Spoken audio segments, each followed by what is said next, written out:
हामी पछिल्लो केही समयमा चाहिँ अलिकति बेसी कन्ट्रोभर्सी बेसी भनौँ न नेगेटिभ साइडतिर या भनौँ न नेगेटिभ न्युजहरूको एङ्गलहरूबाट न्युजहरू बनाइराख्दाखेरि चाहिँ यसले चाहिँ समग्र चलचित्र इन्डस्ट्रीको चाहिँ एक किसिमको जुन छाप हुन्छ नि त्यो चाहिँ हाम्रो अडियन्सहरूको माझमा चाहिँ अलिकति नराम्रो तरिकाले गइरहेको जस्तो चाहिँ फिल भइरहेको छ। त्योभन्दा बेसी हाम्रो त्यो क्राइटेरियामा पनि पर्दैन होइन। अनि यो क्वेसन चाहिँ हामीलाई त्यो अराइज गर्नु पनि हामीले अब दिने एन्सरै हुँदैन कि त्यो एन्सर प्रपर पाउँदैन। मेरो सिनेमा हेर्दै हुर्केको भाइहरूसँग काम गर्न आई होप एउटा मनबाट बनेको चलचित्र हो र ट्रेलरले पनि त्यो चिज भन्छ, टिजरले पनि भनेको छ र हामी फेरि दादासित पनि त्यो मजाक गरेर बस्थ्यौँ निश्चल र म होइन। अब त्यस कारण 15 दिनको फरक ठिकै होइन केवल त नआएर अब भोक धेरै लाग्दो त 2 गाँस बढी।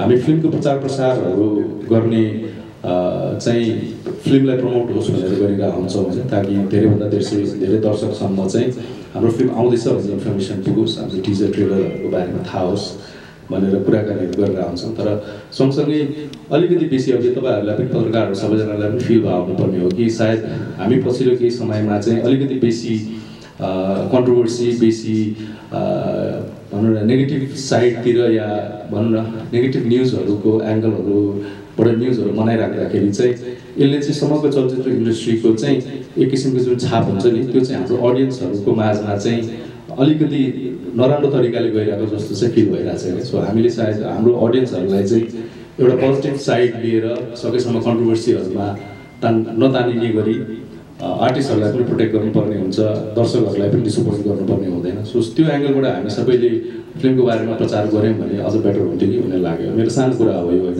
तर हामी जसरी फिल्म बनाउने मान्छेहरू फिल्म इन्डस्ट्रीलाई प्रोटेक्ट गर्न लागिरहेछौँ होइन, सायद चलचित्र पत्रकारहरूले पनि त्यसरी नै प्रोटेक्ट गर्नुभयो भने सम्पूर्ण इन्डस्ट्रीलाई नै फाइदा हुन्थ्यो कि भन्ने मलाई लागिरहेको। सो त्यही भएर अलिकति पोजिटिभ साइडबाट सोचौँ न सबैजनाले भन्ने मात्रै मेरो कुरा हो। Thank you.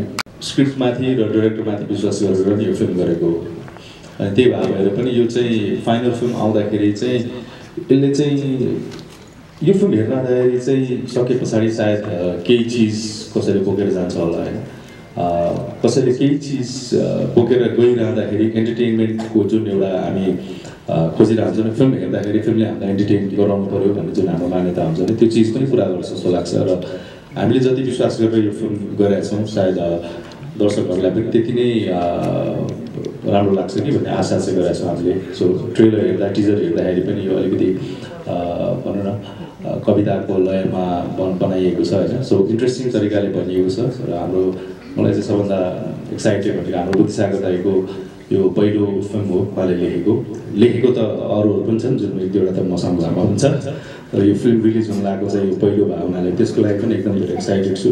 र सँगसँगै यहाँ हाम्रो खगन दाई, अरुण दाई, केकीजी, सृजनाजी होइन सबैजना दिपेन्द्रसँग पनि अब यसरी जोडिएर काम गर्न पाउँदाखेरि मेरो एक्सपिरियन्स एकदमै रमाइलो भएको थियो। होपफुल्ली फिल्म पनि सबैलाई मनपर्छ होला र त्यही भएर हामीले जति भनिराखे पनि अब सबै कुरा निस्किँदा हाल्यो। एउटा कुरा भन्छ, हाम्रो दिपेन्द्रको र मेरो सायद 12-15 वर्ष अगाडि एउटा सिनेमाको लागि कमिटमेन्ट भएको थियो। अब कन्डिसनली त्यो सिनेमा बनेन। 12-15 वर्ष पछाडि हाम्रो चाहिँ फेरि मिलन भयो। ढिला आउँछ, राम्रो आउँछ, कडा आउँछ भन्ने कुरा चाहिँ केगर केटेर नम्बर 2ले भन्छ। त्यो चाहिँ राम्रै हुनलाई लेखेको रहेछ।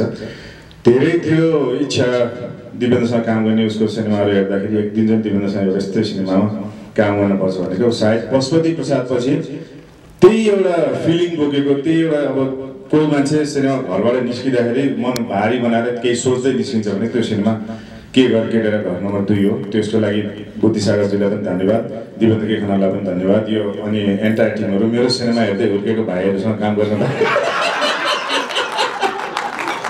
होइन, उहाँहरूलाई धेरै सिक्न पाएँ होइन। केसँग काम गर्न सधैँ सहज, सधैँ सजिलो, सधैँ रमाइलो। यो सबै अनुभव अब हाम्रो सायद 26 दिनमा होइन पाएको पर्यो। 26 दिन हामीले काम गऱ्यौँ। त्यो 26 दिन काम गर्दाखेरि काम गरेको फिल पनि भएन, त्यति कम्फर्टमा काम गऱ्यो। विभिन्न कुराहरू हुँदाहुँदै पनि त्यो कम्फर्ट चाहिँ नि अहिले हामीले ट्रेलर हेर्दाखेरि ट्रेलरमा पनि देख्छौँ, सबैको फेसमा देख्छौँ, सबैको एक्टिङमा देख्छौँ। त्यो एउटा कम्फर्ट जोनमा राखेर काम भयो। त्यसको लागि दिपेन्द्र सरलाई र एन्टायर टिमलाई थ्याङ्क यू सो मच। अब यो एउटा राम्रो सिनेमा मेरो करियरमा दिनुभएको छ। अब बाँकी कुरा ट्रेलरले टिजरले तपाईँलाई मन छोइसकेको थियो, ट्रेलरले अझ मन छुन्छ होला। अब सिनेमा जेठको त्यो आउँदैछ, सिउलाई अब त्यस कारण 15 दिनको भरे ठिकै होइन के गर्दा नआएर अब भोक धेरै लाग्दो त 2 गास बढी। आई होप एउटा मनबाट बनेको चलचित्र हो र ट्रेलरले पनि त्यो चिज भन्छ, टिजरले पनि भनेको छ र होपफुली मनबाट बनेको यो एउटा चलचित्रले अर्को मनलाई छुन्छ जस्तो लाग्छ मलाई।